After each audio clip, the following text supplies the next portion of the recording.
Welcome to a new interview here in the Energy Bridge. Today we are with Marko Svetina, and we are going to explore the connection between the utilities needs with renewables and grid flexibility. That's the main topic today. So yeah, we're very happy to have you here this early morning. Happy to be here. Yeah. Thank you, Marko. Was just reading about it, and I just made a joke before we went on air. But you're from Slovenia, and most of the people, entrepreneurs from Slovenia, are very R&D focused. What's about that? Yeah, that's a good one. I was trying to think about it, what to say something smart about it.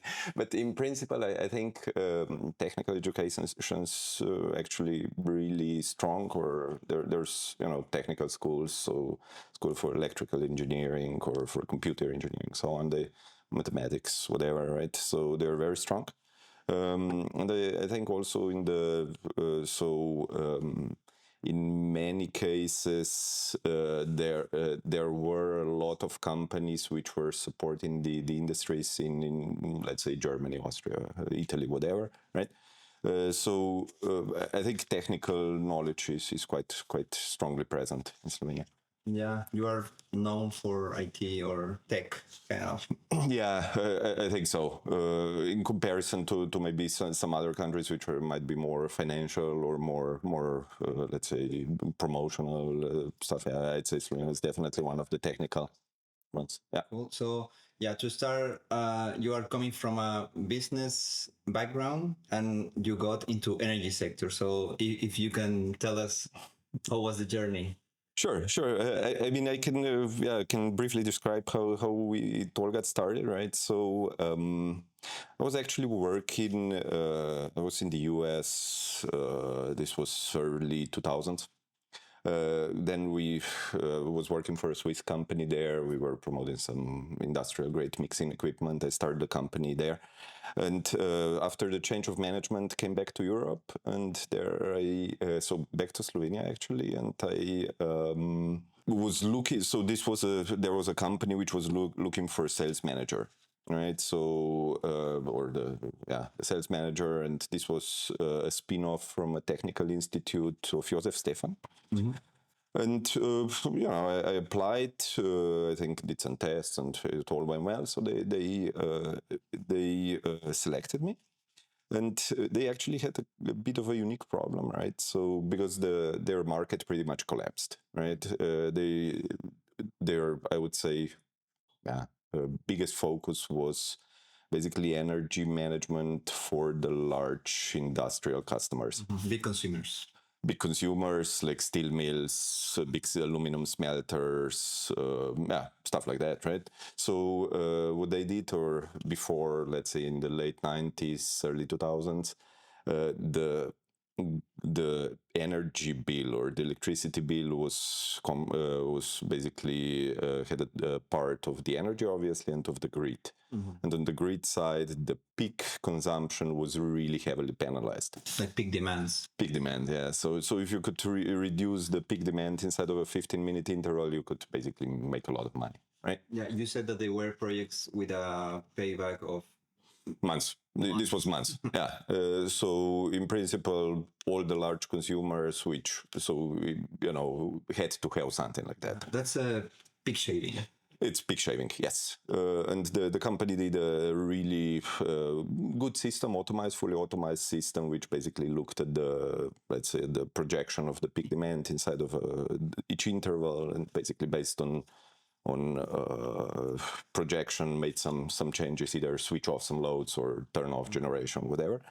But obviously the tariff system changed, mm-hmm. and this company basically stayed without market. So we were trying to they were trying to do something. They got me, so we started working heavily on the market, mm-hmm.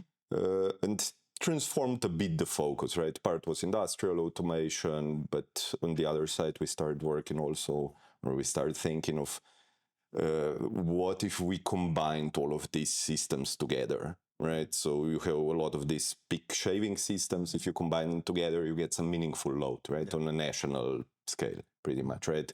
Which could offset the picker, right?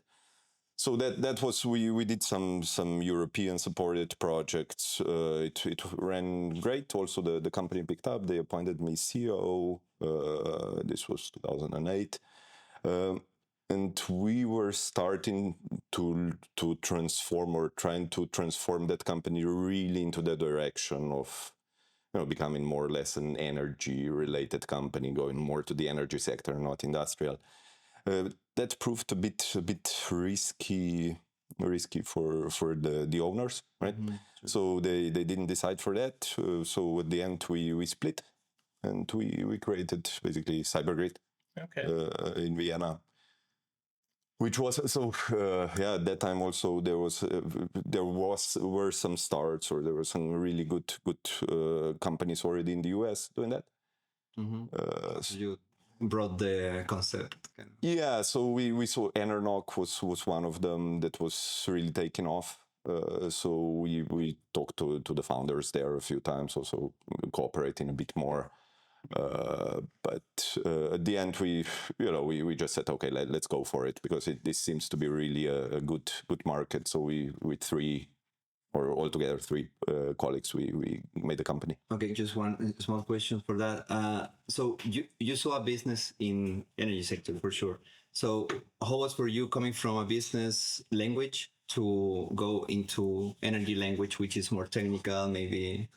How was this shift? I don't think it was all that much, right? Because I said before, right? So I was kind of we were trying to really do this transformation, and this transformation we made pretty much, I would say, 80-90%, right?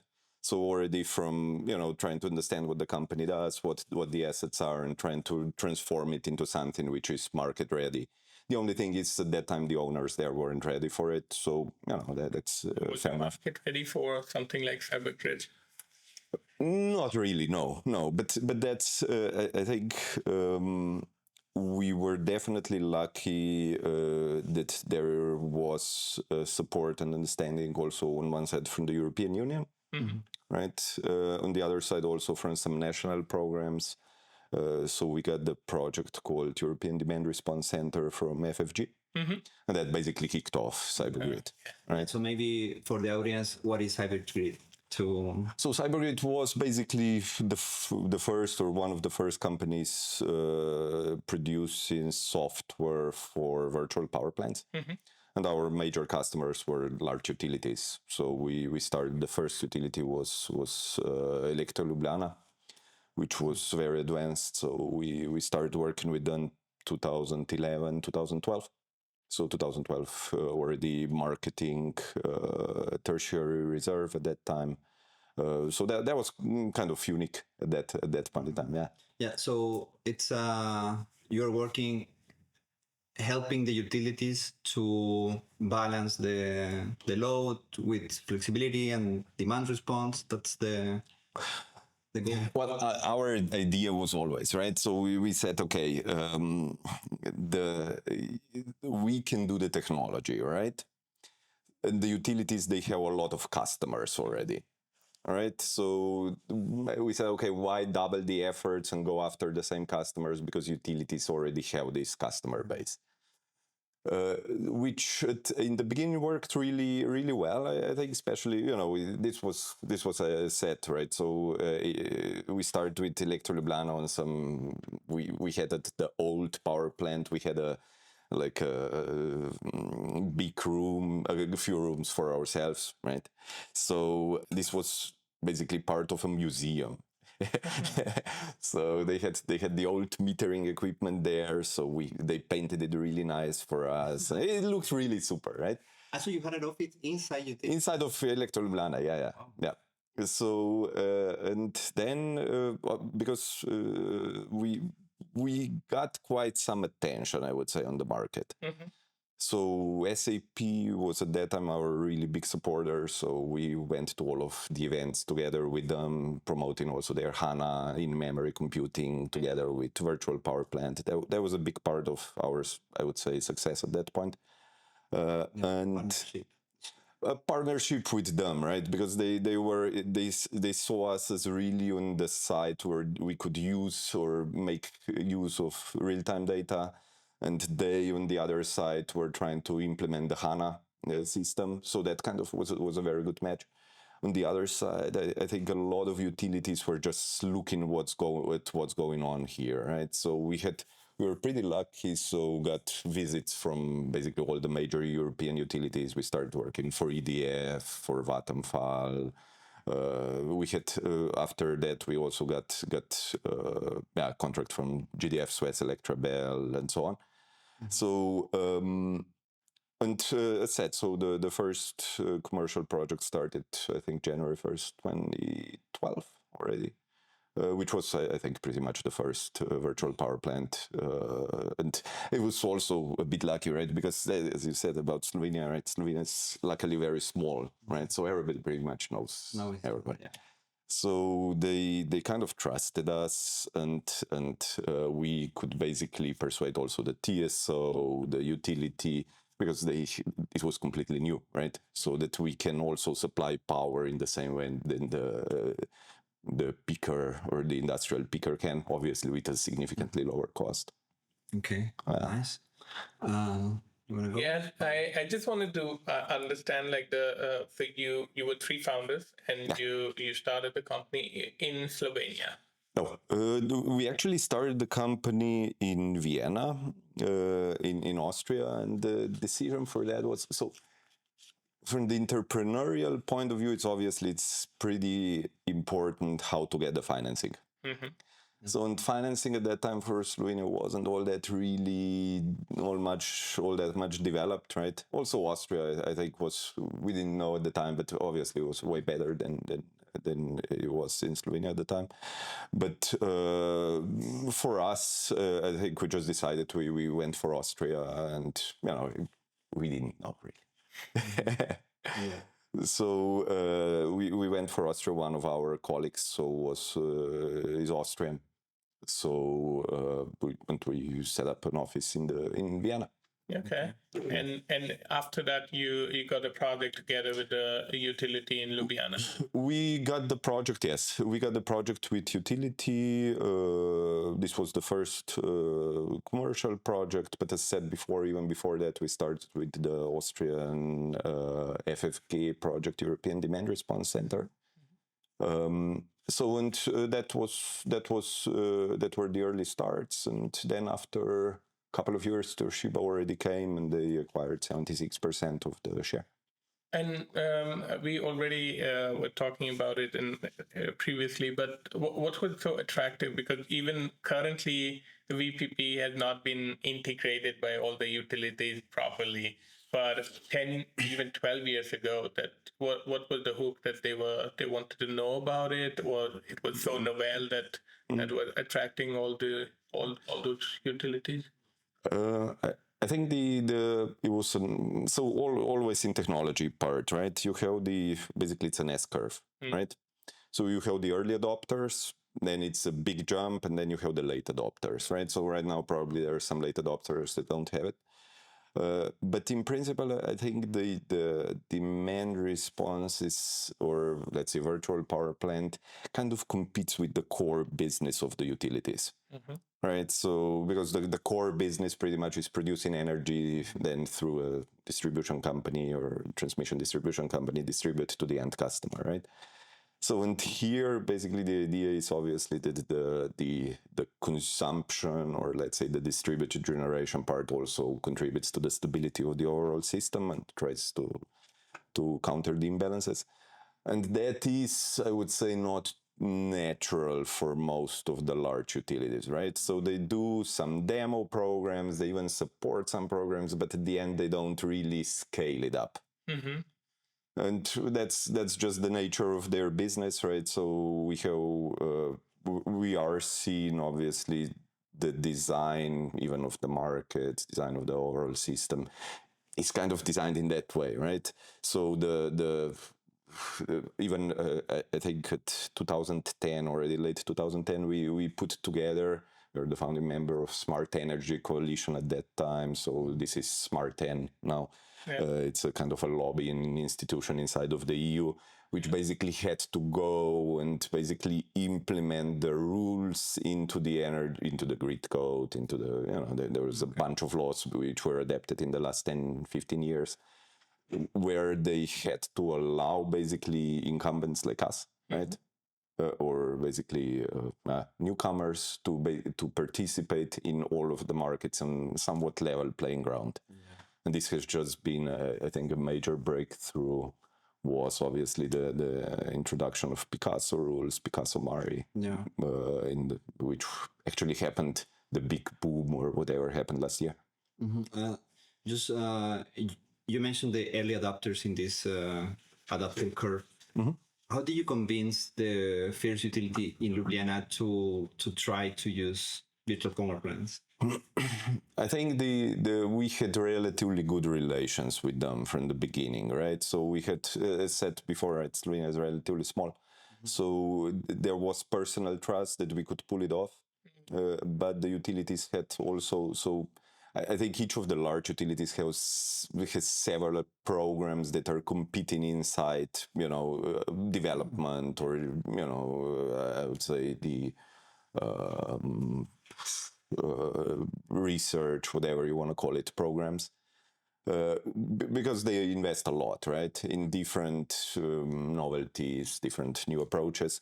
And Electro Ljubljana at that time decided, so they saw an opportunity here, and they basically became one of the top companies in Europe, right, for the time being on this topic, right, because they were the only ones that had something like that had really hands-on experience.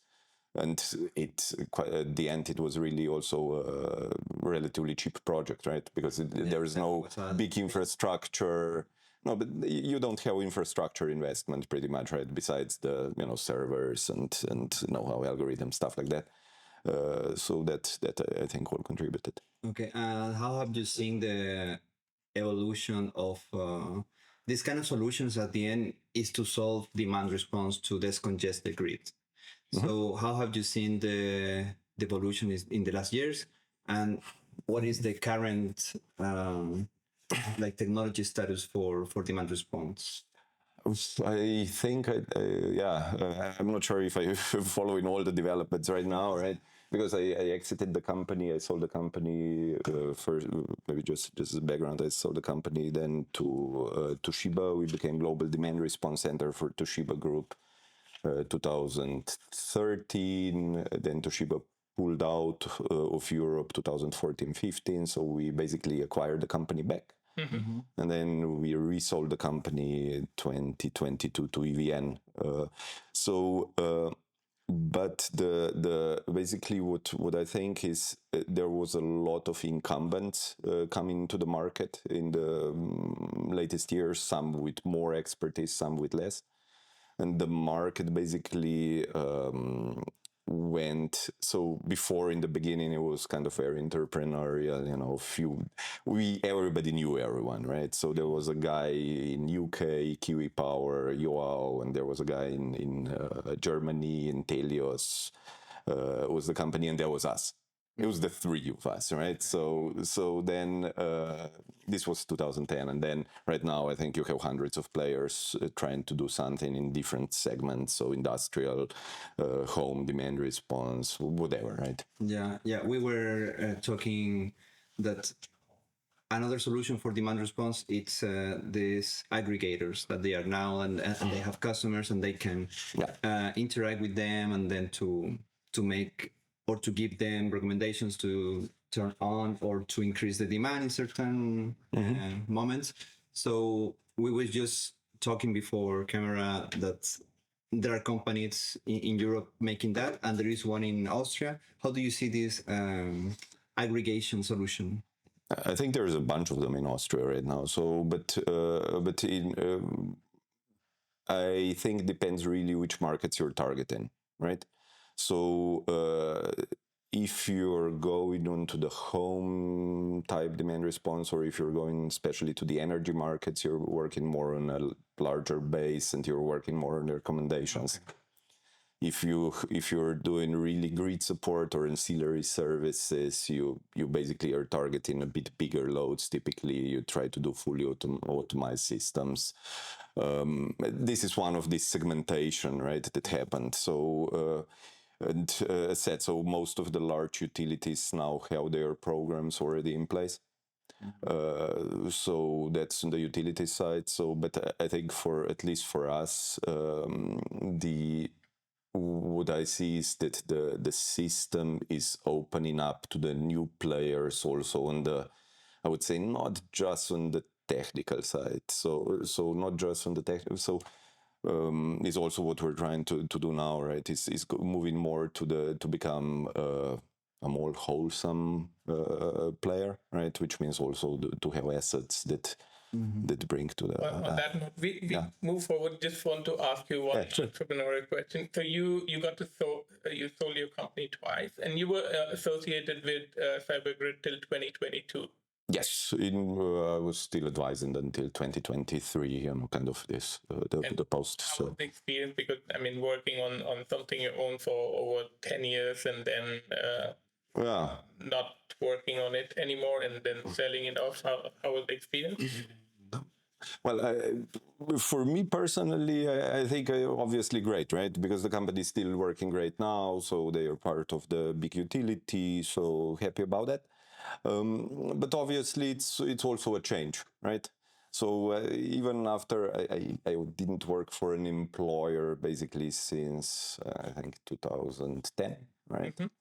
So it's kind of I like it, right? And obviously each sale is a success, right? So because you created something, there was somebody who also thinks, okay, this is not completely bollocks, right? Yeah. So it's like having a kid and then seeing it grow and yeah, so something like that, yeah, something like that, right? So you.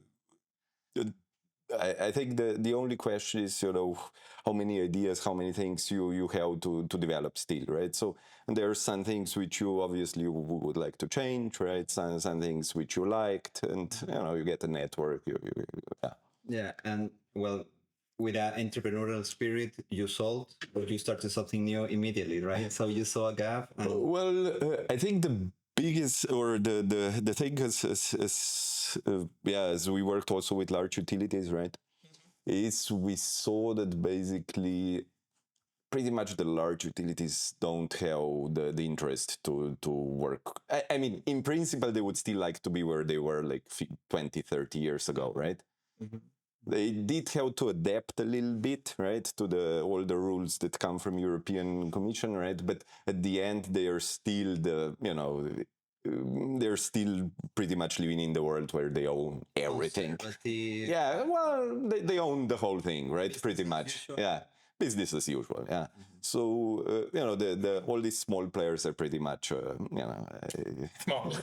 small and it's hard to work with them. But on the other side, right? I think the there's always like gates, right, which open up. And the thing is, who does these changes is, I would probably have to say that a lot of that came through the EU, right? Because on the national level, the utilities are typically pretty strong, right, and connected pretty much with the government and so on, right? So for whatever reason, right? But on a European scale, so European Union really tried to push for decoupling the grid away from the market and opening up market to the other players. And they did open it up. I would say the intraday or the energy markets are pretty much open now. So anybody with 1 megawatt, or anybody can work there with some meaningful capacity and with some experience, right? So that's open. That gets open, but if you look at the market segmentation, right? So I would say there is still a so-called there's still the so-called gentleman's club, right? And these gentleman's club are a lot of markets which aren't all that open to the general public, right? And that's where basically all the large utilities make the money, right? because it's they don't make money really on on selling energy from one place to another, right? They do a lot of trading, they do a lot of balancing, they do a lot of redispatch, whatever services, right, that are really not all that open to incumbents. And they remains closed. I would say also with the new rules, right, that we were discussing, there's the Picasso rules, another part cracks open, right? But in principle, if you look at, if you're an independent producer of power, right, say you have a PV plant, right? That's a typical one. You don't need much money, you need a few €1,000, you're already on the market pretty much, right? But the only thing what you can do is you can sell it on intraday or day ahead market. That's it. No PPAs? Well, yeah, but PPA is still the same thing, right? So but that's not really where a lot of money is being made, right? So, or you get a subsidy, for instance, right, which I think pretty bad. But in principle, that's the only thing you can do, right? Balancing services, as I said, ancillary services, redispatch, all of this. There is the business. Well, yeah, that's where obviously if in a large utility, if you look the who makes the money is the trading part. The trading part always makes the money, backed up by assets, right? So that's who makes the money, right? So now the question is, how can we, or let's say going back to the previous question, is right? We're trying to think how we can help this let's say, how we can balance the field a little bit, right? Yeah, that's our challenge right now. And so just if you can explain, so you started with BM2 Solar, and so what exactly is that? Thanks. So it's so BM2 Solar is basically this is the project or the company we're working on right now. And what we're trying to do is, again, is balancing this market a little bit more, right? It's opening the gentleman's club also to the let's say, to the new players, to the IPPs, so-called independent power producers, so that these guys also can offer or can tap into the other markets. Okay. So how can they do that, right? With the PV plants, partially yes, right? But the new technology, so obviously the battery storage actually can help a lot, right? So now, especially in the last years, the prices of the battery storage went really down. Right? So that helps a lot. And there is a lot of PV plants out there, and they're all the same, right? So they're replicable. So the PV plants pretty much the same in Portugal, Spain, Austria, wherever, right? Or Central Eastern Europe, doesn't matter, right? The question, as we discussed before, right? So now the markets are opening up, right? So the question is how can you now access all of these markets? And this is, I would say, this is not the markets there, or the work there is relatively highly, I would say, highly adapted or really specialized to a certain market, right? So you need to have some infrastructure, like the balance group. You need to have the access to the intraday market, day ahead market. You need to have the trading desk, obviously pre-qualification if you want to do ancillary services with the TSO, and you need to know what to do, right? So all of that is something which is basically a part of the utility business, which makes money, right, for the utilities, and is being now gradually opened. And that's what we're trying to do, basically. It's basically empower the IPPs to come to a next level of services, not just the PPA, the energy markets, but to create a wholesome offer of energy services, basically. Okay. Yeah. Like integral services from battery system, but also arbitrage. Sorry. Also arbitrage. Arbitrage, yeah, sure, absolutely, yeah. Well, the thing is I think there is basically there are two parts, right? One part is trading. The second part are the assets, right? So in principle, the assets can hedge the trading, right?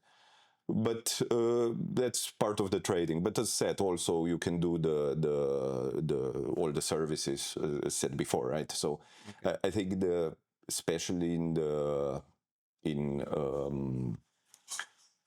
parts where there is lots of renewables, right? We are seeing extreme prices happening right on the markets, and in special also right now. I thought, let's say, that there was always a question when you do all of these balancing services, right?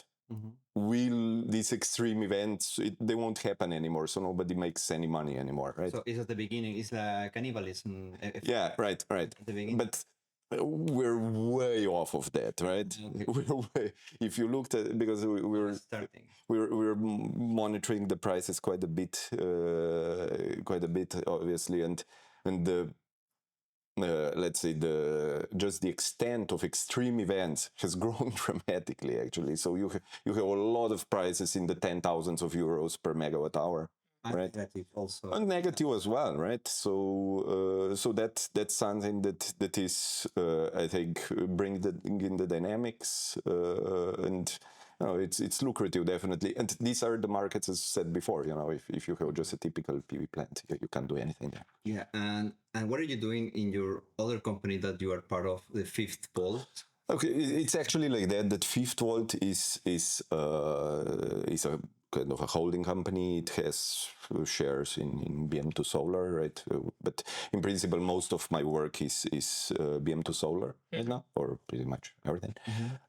We do have, however, with Fifth Volt, we have a project in Ukraine where we are working to basically look into the energy transformation and also from the energy security point of view for 3 cities, I think Nizhyn, Kalush, and one more. So, sorry, I forgot now. But in principle, yeah,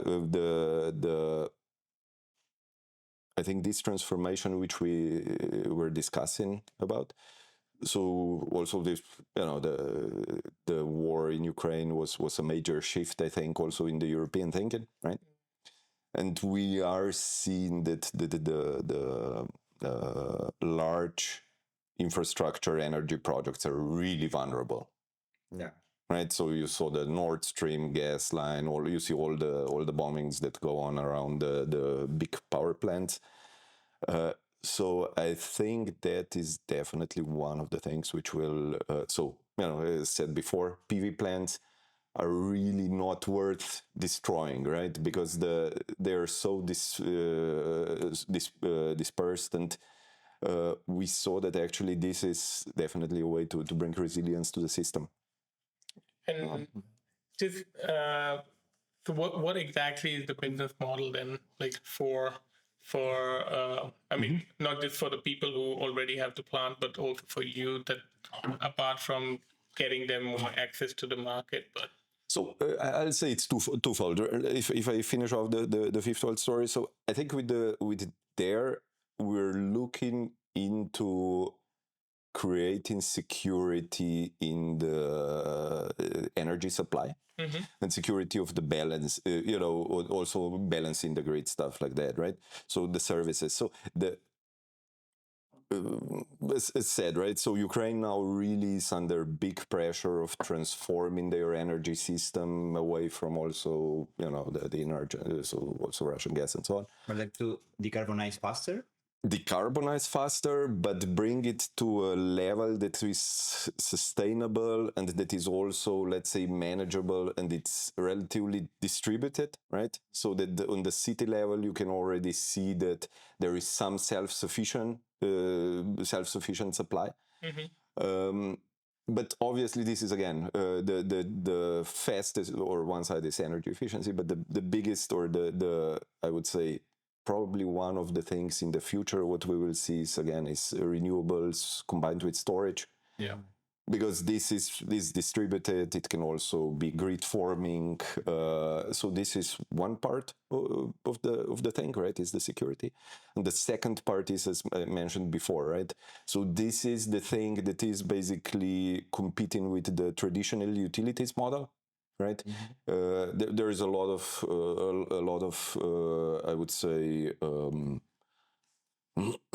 sometimes also resistance on different, still a lot of rules, I would say, on the markets that prevent the incumbents really to grasp the whole possibility of the markets.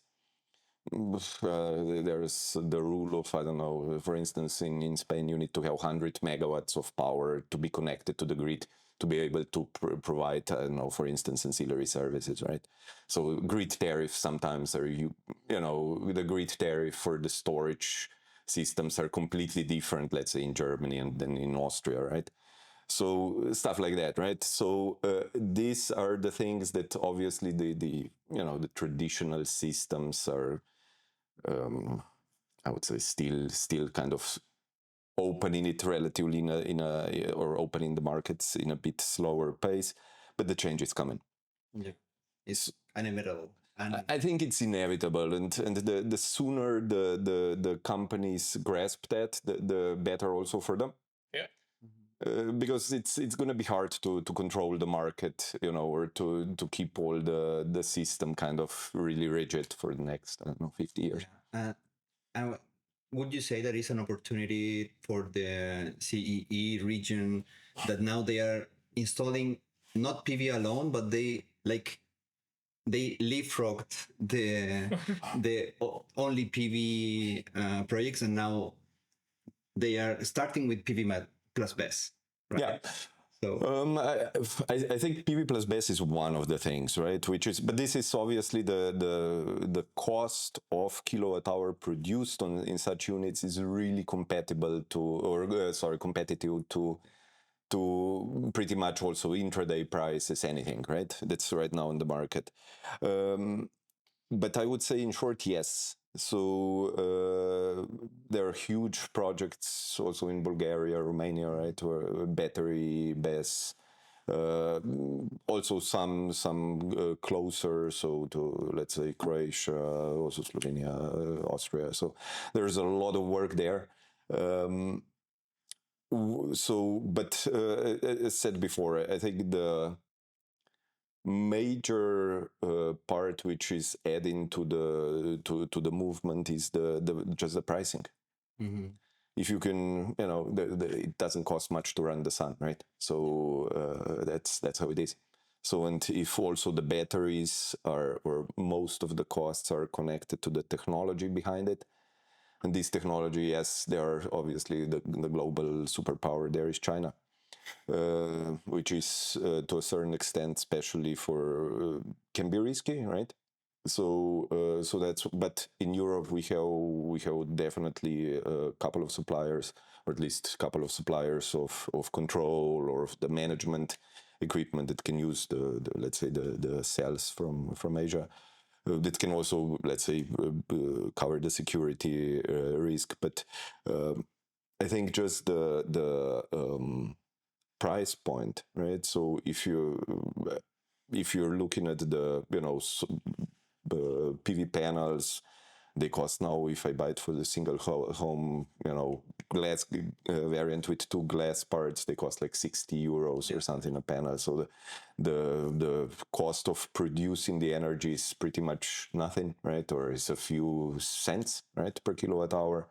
If I add the battery storage, which again is relatively competitive, I'm coming to below 10 cents per kilowatt hour, right? Wow. From a completely, I would say, renewable source. Yes, there is energy which needs to be put in to produce these units, but this energy can be also come from renewable sources, right? So I think that is really a good development. Yeah, I mean, I read an article a few time ago that there is this carbon payback for PV solar panels, for example, because you need energy to manufacture the PV solar panels.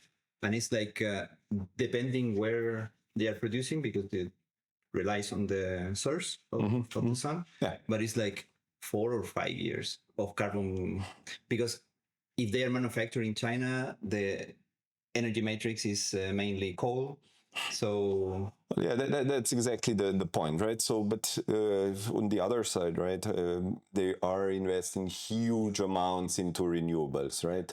So, should we ask them? I don't think it's fair also towards developing countries to say, oh, you shouldn't produce anything, right? They are developing, and it's way better that they invest a lot into the renewables than to coal, right? But yes, there is obviously still lots of coal, but just the sheer amount of renewables that they produce, right? Or implement also. It's, in a month they do much more than we do in Europe in a year, right? Yeah, it's crazy numbers. Actually, they have 2 years in a row diminishing the CO2 emissions. So it's something to. No, but I think at the end, we can talk all about the policies, all the stuff, right? But when the competition, the competitiveness of the new technology, and if it's green, it obviously great, right? But once you have the PV plants roll out at that scale, right? So then your CO2 or let's say the energy mix, the CO2 emission of the energy mix is obviously going to be way better, right? Yeah. But coming back to also to the installed power and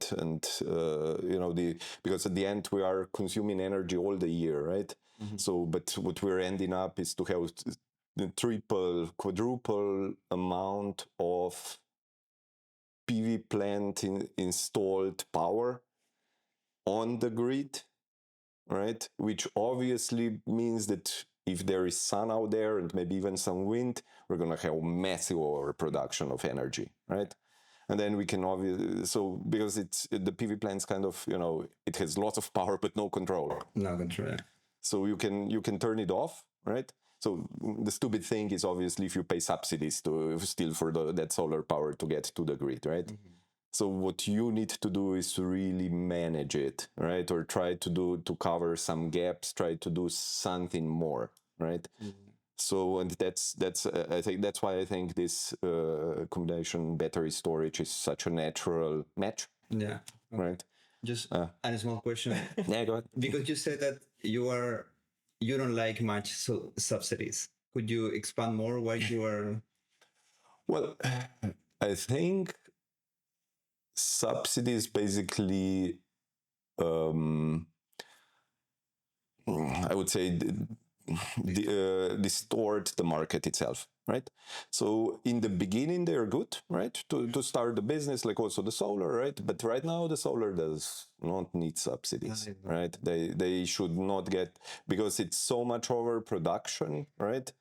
So if you put subsidies there, that just means that they will have no interest in doing anything, right? Because it will run for the next whatever 10 years, 15 years, and will pay taxes. On the other side, we see the negative prices pretty much constantly, right, on the weekends. So imagine you have now a PV plant that is on a feed-in tariff, gets 8 cents, 7, 8 cents, right? It produces all the time, right, at 7, 8 cents. But the market value of that power is negative 7 cents, right? So the question is who pays the difference, right? So typically the taxpayer, but that are all the things. So I think what's important is to empower the owner of these plants really to have access to the whole market and try to provide all the services. And that's plenty enough, right? That's plenty enough, because it's otherwise it gets into a direction where we don't want it to be, right? Where we have the assets which don't do anything. They're there because they're paid to be there. Yeah, but from the business perspective, you applied or you planned a power plant with subsidies. You made your flow and you got finance from banks, for example. Yes. So you said that the subsidies could be cut for the new projects plan or for all of them? No. For the existing, it is as it is, right? But especially, I think for the new ones, I mean, it's I don't wanna go into any of the specific discussions, but in principle, I'm saying is if you're paying tax money, tax euros to fund something which basically is losing a lot of money to the taxpayers on the other side, you shouldn't do that, right? Unless you have some bigger goal, but I just don't see it. Okay, I mean, subsidies you don't like, but a lot of a lot of subsidies are still going on the technology, which it should not be going for sure. We can totally vouch for that. I just want to ask you again about that. So, is there any specific industry that you're targeting with the proposed model for the IPP that you were talking about? Any specific industry or any specific producer? Like when I said industry, like the small producer, like maybe farmers, agriculture. Oh yeah. So typically, I think it's always like always also when we started with demand response, right? You start with I would say the most appropriate players for the market, right? So the easiest are obviously bigger plants, right? So if there are PV plants which are, I would say, outside connected to the grid and have size of about 1 megawatt, they definitely make sense, right? Or the connection size. What is the like typical size of plant that you look into? Typical size is between 5 and 50 megawatts. Yeah. Of connected power. Obviously in Austria they're a bit smaller, right? So it's between 1 and 10 or 1 and 10, I would say. And they can, I think the difference for them, let's say, is they can really potentially make much more money, even double their revenues. Without major risks, let's put it this way, without major risks. So the thing is that especially larger, the effort that you need to do to control a plant is pretty much the same if it's 1 megawatt or 10 megawatt or 50 megawatt, right? So when you ask me which plant, obviously 50 megawatt makes more sense, right? But in principle, it can go down. It will go down in the next years. Typically so you have a lot of independent players like financial institutions, like also some entrepreneurial individuals that invested into the PV plants and it made some money, right? And let's say they fall out of the subsidy scheme, right? Now there is a question, they need to do something with it, right? And if they have a bank loan there sitting there, right? So it makes it tough, right? Especially because also I think the subsidies also deepened or even push the prices on the intraday down, right? Because there is constant oversupply. So now these guys are a bit under stress, right? So they need to decide what to do. So there are some utilities which offer the, or maybe even from the other side, some utilities also now try to buy these PV plants, right? Just to add to their, I would say, position on the market, to add to their portfolio, right? They even create new teams to purchase that, right? Which is obviously also a strategy, but I think it's important that at least from the energy world, that the system is not monopolized. That you have a lot of financial investors that understand really well the financing, but the trading, because there is a big difference between operating a PV plant and to operating flexible 24/7 asset, right? These are completely two different subjects, right? So you can do a PV plant, you can sell it on PPA, you can sell it via market agent. If you have basically if you're running I would say kind of a trading desk, you need to run that professionally and constantly, right? You can outsource that to an independent aggregator, right? And then the question is, what portfolio does this independent aggregator have? What's the priority for your asset and so on? Or you say, okay, I'm big enough, I'll do it myself. So to do it yourself, I would say you need at least 10 to 50 megawatt power at least to make some sense. And even then, it's going to be a lot of effort, a lot of, and it has to be operated 24/7. So this is the gap we're trying to come in, right? So really to specialize. Yeah. So we have 2-3 mathematicians that are constantly developing the algorithms for the PV plants with storage themselves, right? Market algorithms and so on. What are the do you already have some projects with some case studies going on? Yeah, absolutely. We hope to have the first plants actually connected to the market with all the infrastructure. So obviously there is a lot of infrastructure which needs to be built to do that, right? So for one, right, you need to help the balance group. You need to be connected to the intraday day ahead markets, right? So all the securities need to be paid, right? So this is just to access the markets, the intraday, the ahead markets. Then if you want to do the ancillary services, you need to have the system and you need to be pre-qualified with the ancillary services system, right? Then you need to have the control center. You need to have and you obviously need to do you need to know what to do there, right? So to put all of this together, right? There is I'd say 2 to 3 years work with a dedicated team, and then you can start there, right? So the more experience you have, obviously, the better. So as we discussed before, right? So there are several different types of flexibilities which are being addressed, right? So you have a lot of companies that address, let's say, home consumer, industrial consumers, anything. Our story is pure PV battery, right? We just want to optimize. We see there is a lot of PV guys out there that are struggling. And as I said before, right? So we're trying to open the gap to also this kind of gentleman's club of the utilities for them, right? Yeah, okay. Well, time is flying, so Sure. there are some questions that I don't want to miss to ask you.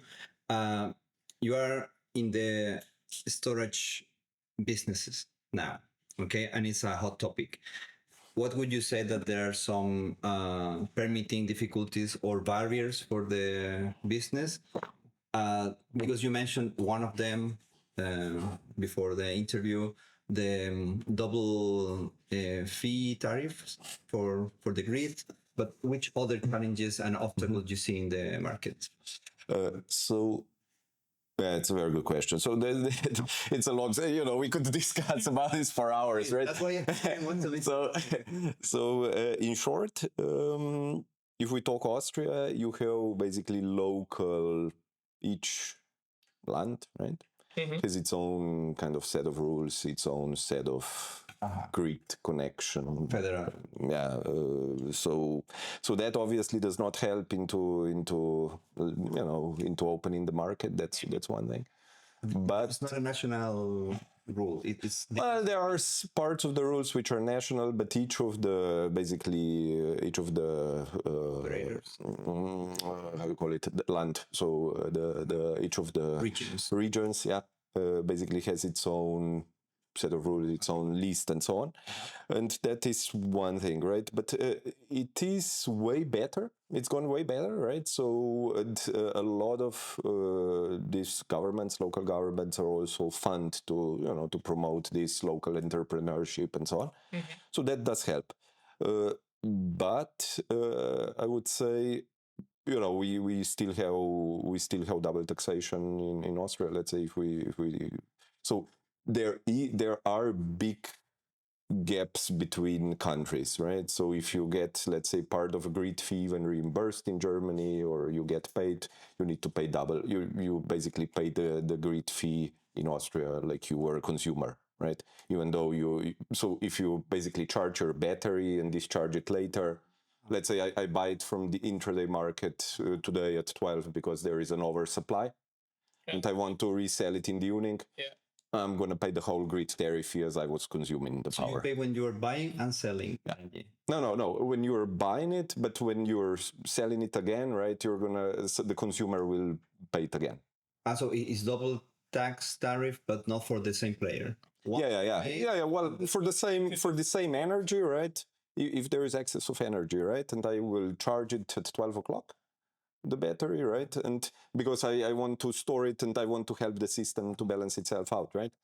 In some parts, right, there is a huge difference in Europe how that plays out, right? So if if I need to pay, and the grid tariffs, by the way, are really getting really high, right? So they're 8-10 cents per kilowatt hour, right? So so if you need to put that on top of your cost, right? This is basically the arbitration part, right? So you need the profit that you can get, or yeah, absolutely, yeah. So these are the things. But obviously, if you're looking at some, let's say Germany, some parts of Germany, right? You pay zero, or you even get some part reimbursed, right? So, and now we're working on the same market, right? So we're working on a, let's say, European energy market with such different rules. It's kind of hard to compete in many cases, right? okay. But these are the exceptions. Let's say these are the things which are changing, right? Also with the new LVG, I think there will be a change in this. It's been in Parliament, I think, for it had a couple of tries. But these are the things, right? If you look also on the grid connection permits which are necessary. So, also the possibility of PV plants to charge from the grid. Do you need to pay the grid connection fee again or not? And there was a ruling last year. It's under discussion now. No. This I think has been solved. There was a Supreme Court decision end of last year in Austria. Let's say this has been resolved, right? But stuff like that, right? So this makes it. These are the things that are way more important than I would say, pure, I would say, or parts of the subsidies or whatever, right? Because what you need to have is basically incumbent friendly environment. And if incumbent friendly environment can obviously it does cause some problems. Well, you operate in several countries already. In Portugal, Spain, and in Austria. Yes. If you have to assess like where you find it a bit more? Well, we've been on Austrian market on secondary also reserve since 2014, right? So we pre-qualified. We worked with several utilities to bring them to the market. So obviously Austria is a good market, is a very advanced market, but it's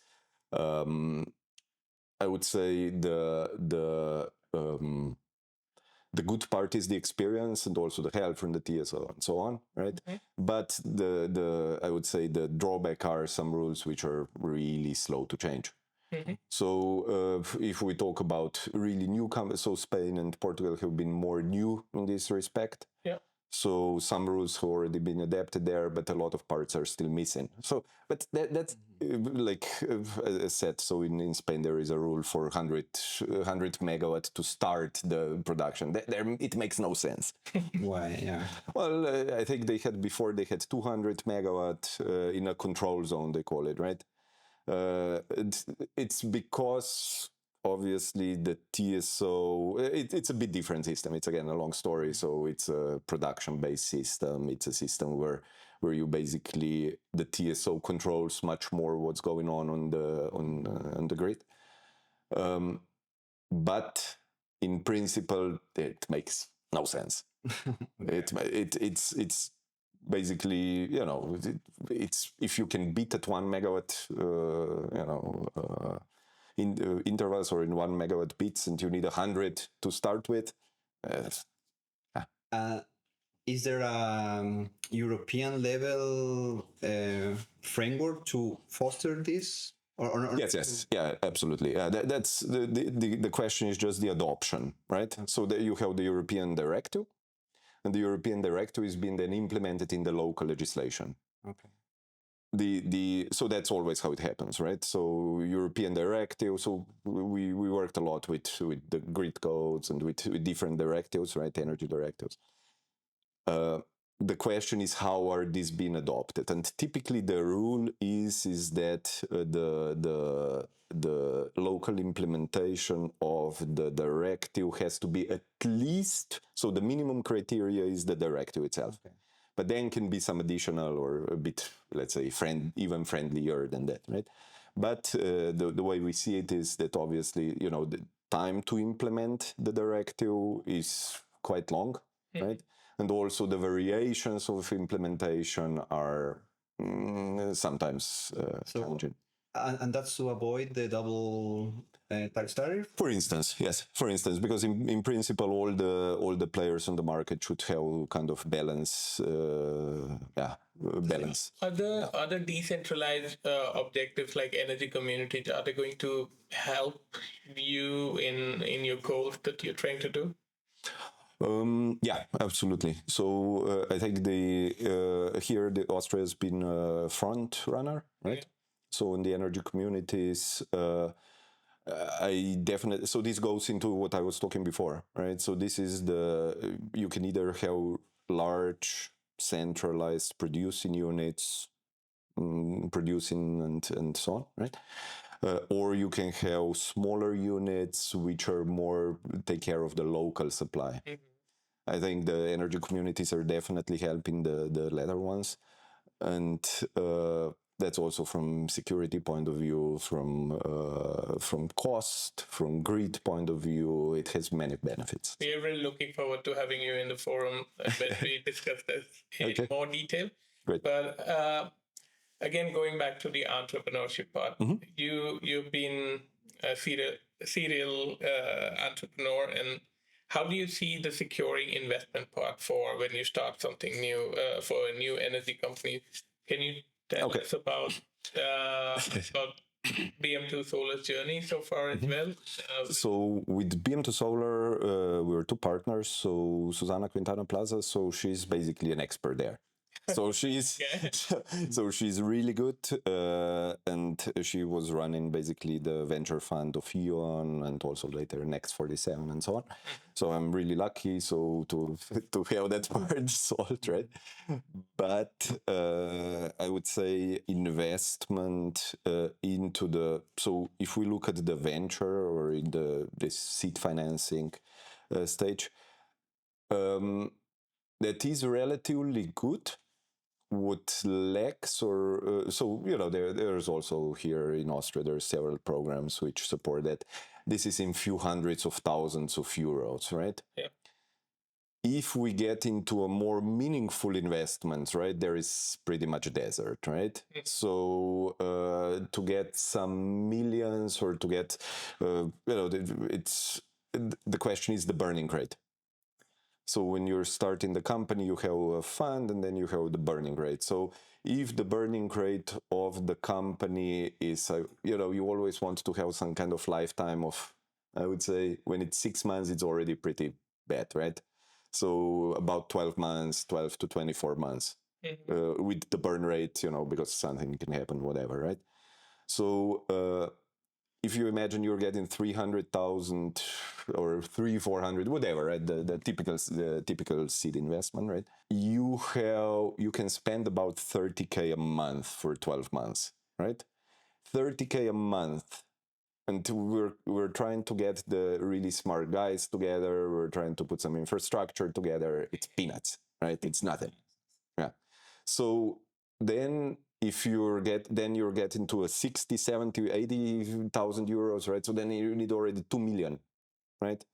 So 2 million investment, 3 million investment to get here, or either in Austria or something. I think it's tough. Right, so you have to have either a good record, good set of contacts, whatever, right? But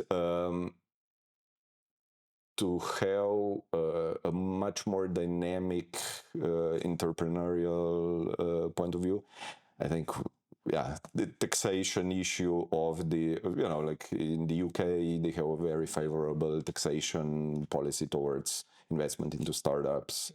Mm-hmm. That helps greatly. Yeah. Just one question. Okay. Just one question. Maybe one thing which I have to mention, I think which was a big challenge for us, right, is that we're a software company, and basically based on accounting rules, we had to write all our development off, right? So which means, basically put it to the cost, right? So because own development software cannot be an asset, let's say here, right?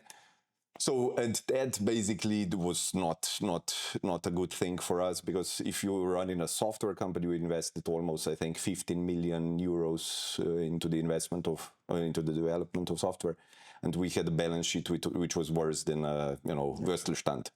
Right. So that was then trying to compete with this balance sheet on big projects with bigger utilities, stuff like that. That was tough. Right.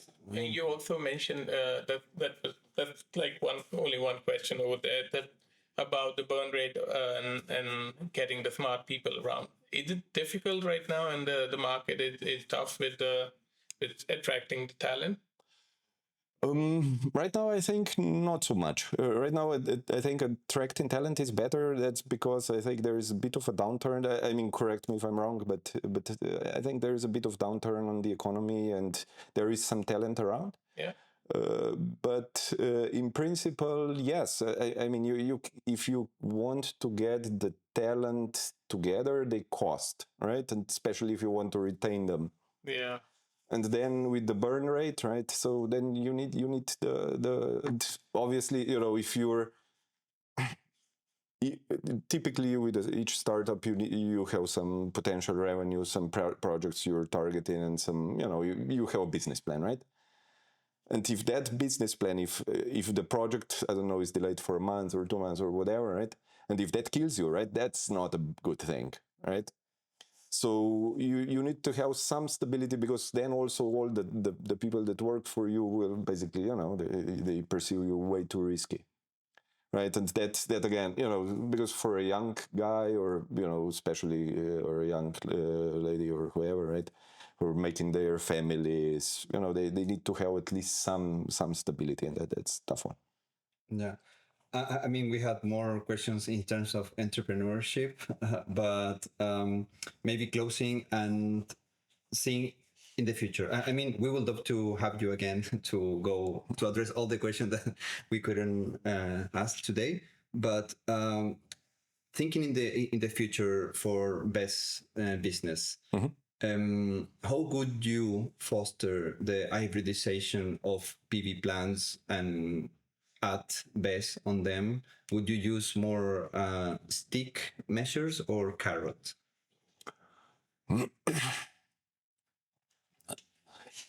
That's just me, but I think the main challenge which a lot of the I would say the PV plants face is basically, once you're on a subsidy scheme and then you fall out and you're really in the desert. Yeah.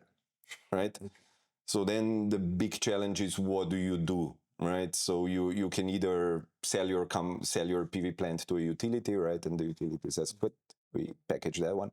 Right? So, or you have the incentives, or you have the infrastructure to get you through there, right? So you basically can maintain your ROIs, right? To maintain the ROIs, I think right now this is the opening the gates to all of these exclusive clubs, right? Because in principle, let's talk about redispatch right now, right? So redispatch can, in most cases, be provided by by any asset, right? So can this be provided just by the battery in some cases? Or in some cases just the generators. So there is a lot of rules which are many times local, right? Country specific, and would hinder you to get to the market quicker. So for us, the biggest importance is getting to the market quick, and having so we basically would need kind of bootstrappers, in the system, right? Bootstrappers meaning, okay, I have the case, I have a battery, I have the PV plant. How much time do I really need to get to everything or to all the potential markets that can be supplied with this battery? If this can happen relatively quickly, right, then it's fine. If there is a number of rules why I can't, right? Even though, and let's say with the battery, I need to pay some grid tariffs where my competitor doesn't need to pay it. So then the question is why, and so on, right? But bootstrapping the system is, I think, a big priority for everybody. That also can be seen, when they opened up I think which was really good also from the subsidies and from the whole thing is the introduction of solar, introduction of wind to the market. And that took off, right? That's really good. That took off. We have a lot of solar, Germany, Austria, wherever, right? We saw that this happened, right? But this is now the level 1, right? Which is intraday day-ahead markets. Now the question is, how do we go that, as we said before, that these systems can also contribute to the stability, to the security of supply, that these systems are the integral part of the energy infrastructure, not just let's say, the feed-in unit when it's sunny outside. Okay, so would you go for subsidies for BESS in this early stage? That's a hard one, right? Because I don't want to say no, right? But I don't think they're needed. I don't think, in principle, when the subsidy, right, also ties your hands to a certain extent. Which means inside of, which means, I don't know, there was a subsidy in Austria also for the large battery storage, and there was a rule that I think you need to charge at least 75% of the battery from your PV plant. Okay. For that, which makes sense to a certain extent, but on the other side, what if there is way too much on the market from other source? I don't know. That's something which is hard to predict, and then you're getting, I don't know, 20%, whatever, of the subsidy. Wouldn't it be just much simpler to say, okay, let's help these guys come to the market real quick and and not pay a bunch of system that basically needs to write the subsidies, needs to put all the rules there, needs to do, yeah. Okay. So in short, I would way rather sit, because also on the world scale, we need to be competitive, right? At the end, our industries or whoever, our households, I just saw the inflation rate. I think Austrian inflation rate is pretty much influenced by energy prices. Yeah, it is. I don't want to say anything, but... But So very good one. So for you, it's much better for the market to open doors to new possibilities, to new business. Yeah, and absolutely. Subsidies. Absolutely. So be solved by the market itself. It is not needed. You need rules, right? It's not that the market really. So it's about level playing ground, I would say. If you can achieve pretty much level playing ground for everybody, that's something where you need rules, where you need authority, right? And that's it. So not to fund somebody because the other one has some protection, and you're getting into parts where. Marko, you have a lot of overview about the new innovation that should be coming in the energy market. What if you have to count like 2 or 3 avenues for new entrepreneurs to get into in the energy field? What would that be? I think there are probably 2 parts to it, right? One is digitalization of the energy, and this is happening, right? This is what we also do. This is what a lot of where the things are going. This means that we can really adapt quickly to any changes on the market, right? So there is sun, we produce, we generate, we consume, right? Or we store, whatever, right? And this needs to happen in second intervals, right? We don't need to wait 15 minutes, and so on, right? So digitalization and decentralization. decentralization, we need to do it.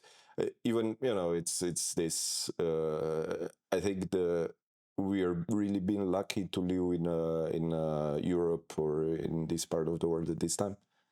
So, but we have to think about also this security part, right?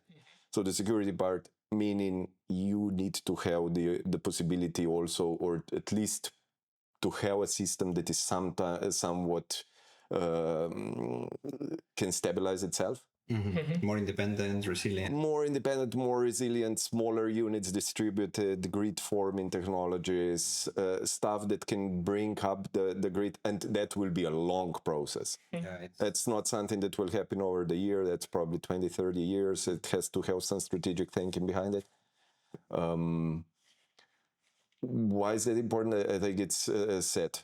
Just look at the stuff that's going on in Ukraine, right? That's as we see it today, electricity is going to be even more important for us, right? Even the heating comes from electricity, the transport comes from electricity, the whole thing, telecommunication, everything, right? You don't want to be exposed there. Yeah, so it sounds very like the next energy forum for September. So we are very happy to have you there in the panel, and we can discuss this kind of topics. And yeah, we have this question that what would you do with 100 million to accelerate energy transition? We're gonna make it 100 billion now. Yeah. I think the 100 million probably is to create a fund and to basically go into the direction, as I said, decentralization and digitalization.